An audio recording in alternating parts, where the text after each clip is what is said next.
Kisah Anna dan perjalanan di pedalaman Australia. Di awal cerita ini, kita diperkenalkan dengan seorang gadis bernama Anna yang tinggal di sebuah apartemen di Sydney bersama adik laki-laki dan orang tuanya. Suatu hari, saat Anna berada di sekolah, ayahnya datang dan meminta dia serta adik laki-lakinya untuk ikut piknik. Mengenakan seragam sekolah, Anna dan adiknya pergi piknik bersama sang ayah. Tak lama, mereka tiba di daerah pedalaman Australia yang terpencil. Sikap ayah Anna hari itu sangat berbeda dari biasanya. Walaupun Anna menyadari hal ini, ia tidak terlalu memperhatikannya karena ayahnya seringkali terlihat cemas. Sang ayah kemudian menghentikan mobilnya di pedalaman. Adik Anna turun dari mobil. Ayah Anna memberitahunya bahwa mereka akan mendirikan kemah di sana. Anna mengambil semua perlengkapan dan mulai menyiapkan makanan. Tiba-tiba, ia melihat ayahnya menembakkan peluru ke arah adiknya. Adiknya pun balas menembak dengan pistol mainannya. Awalnya, Anna mengira itu hanya permainan, tetapi ia segera menyadari bahwa ayahnya menembakkan peluru sungguhan. Dengan panik, Anna menyelamatkan adiknya dan mereka bersembunyi di balik bebatuan. Setelah itu, ayah Anna membakar mobilnya dan bunuh diri. Anna melihat kejadian itu, tetapi ia tidak menceritakannya kepada adiknya. Ia hanya mengambil semua makanan yang tersisa dan mulai berjalan pulang bersama adiknya. Sayangnya, Anna tidak tahu ke arah mana rumahnya. Selain itu, cuaca sangat panas, dan persediaan makanan dan minuman mereka sangat terbatas. Setelah seharian berjalan, mereka berhenti dan makan pada malam hari. Makanan mereka akan segera habis. Karena sudah sangat lelah, mereka tertidur di tempat itu. Keesokan paginya, mereka melanjutkan perjalanan. Mereka menemukan sebuah tebing tinggi dan memutuskan untuk memanjatnya. Dari puncak tebing, Anna melihat sekeliling, tetapi yang terlihat hanyalah pedalaman yang luas. Tidak ada tempat berlindung atau orang yang bisa dimintai bantuan. Mereka kembali turun dan melanjutkan perjalanan. Hari demi hari berlalu di pedalaman. Keduanya menjadi sangat lemah. Adik Anna sangat kelelahan dan dehidrasi, sehingga ia terjatuh. Namun, Anna tidak menyerah. Meskipun ia juga sangat lelah, ia menggendong adiknya di pundaknya dan terus berjalan perlahan. Tiba-tiba, mereka melihat sebuah pohon yang rimbun dan hijau di tengah gurun. Anna berpikir, jika ada pohon, pasti ada air. Ketika ia dan adiknya mendekati pohon itu, benar saja, ada air. Selain itu, ada buah-buahan di pohon. Anna tidak tahu apakah buah itu beracun, tetapi ia melihat burung-burung memakannya. Setelah itu, ia dan adiknya memakan buah tersebut. Mereka minum banyak air karena sangat haus. Malam itu, mereka beristirahat di dekat pohon dan sumber air. Namun, keesokan paginya, mereka menemukan airnya sudah mengering. Semua buah di pohon juga sudah jatuh dan membusuk.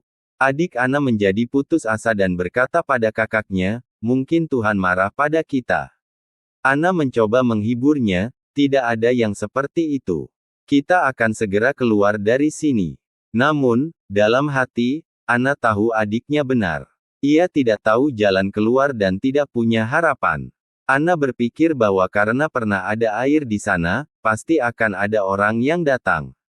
Ia memutuskan untuk menunggu di tempat itu bersama adiknya. 2 hari berlalu, tetapi tidak ada seorang pun yang datang.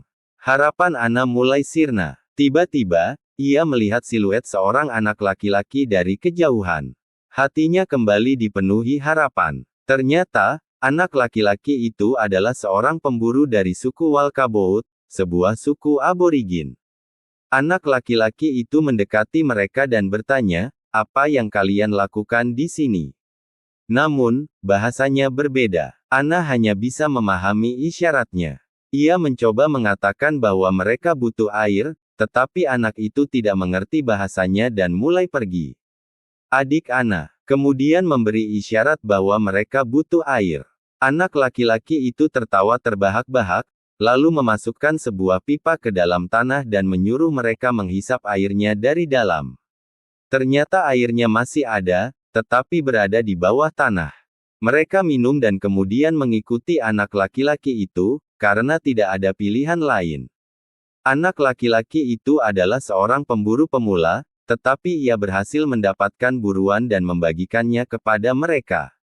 Malam harinya, saat mereka beristirahat, adik Anna memberikan mainan tentara Inggris kepada anak laki-laki itu.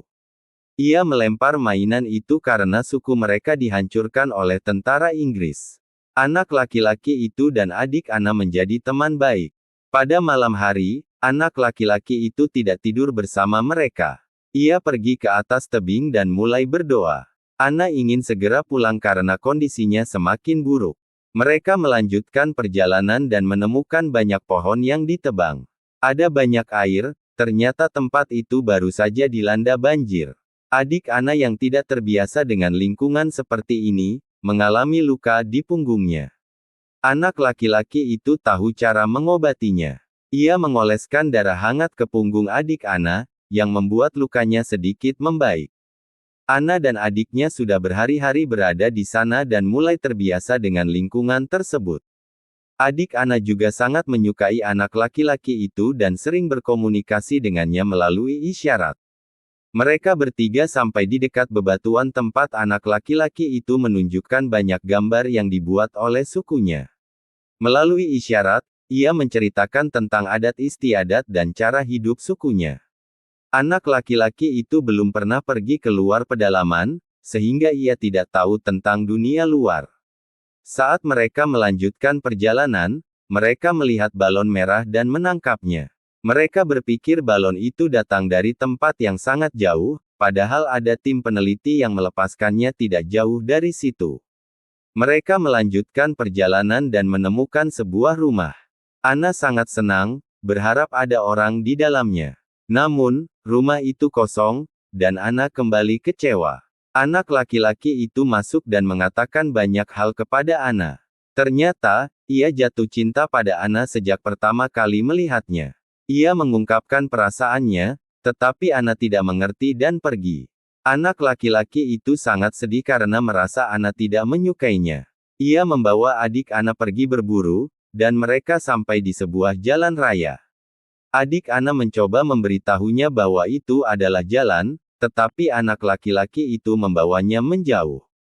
Ia mendengar dari orang-orang sukunya bahwa mereka harus menjauhi jalan karena orang-orang dari luar selalu merugikan mereka. Saat berburu, mereka melihat dua orang naik jeep menembak hewan buruan dengan pistol. Anak laki-laki itu sangat terkejut karena belum pernah melihat pistol. Ia merasa dirinya adalah pemburu yang tidak baik, tidak seperti orang-orang sukunya. Ia merasa cara berburu mereka salah karena mereka hanya melakukannya untuk kesenangan, sementara sukunya berburu untuk bertahan hidup. Ia kembali dan mulai menari di depan Anna dengan tubuh yang dilukis cat putih. Itu adalah cara sukunya mengungkapkan cinta. Namun, Anna takut dan lari. Anak laki-laki itu terus menari dari pagi hingga malam, sampai Anna menari bersamanya. Namun, Anna tidak mengerti apa yang harus ia lakukan. Anna berkata kepada adiknya, "Besok kita akan pergi dari sini." Adiknya bertanya, "Dari jalan itu?" Anna bertanya, "Jalan apa?" Adiknya menjawab bahwa ia melihat jalan saat pergi berburu dengan anak laki-laki itu. Anna terkejut mengapa anak laki-laki itu tidak memberitahu mereka tentang jalan itu dan memutuskan untuk pergi ke sana besok. Malam itu, mereka berdua tidur, tetapi anak laki-laki itu terus menari sepanjang malam. Pagi harinya, saat mereka bersiap pergi dengan seragam sekolah, mereka menemukan anak laki-laki itu sudah meninggal. Ia bunuh diri. Alasannya mungkin karena ia merasa gagal menjadi pemburu yang baik dan Anna juga tidak membalas perasaannya. Anna sangat sedih karena ia menyukai anak laki-laki itu yang sudah banyak membantu mereka. Anna dan adiknya melanjutkan perjalanan dan sampai di kota tambang yang sepi. Mereka bertemu dengan seorang pria.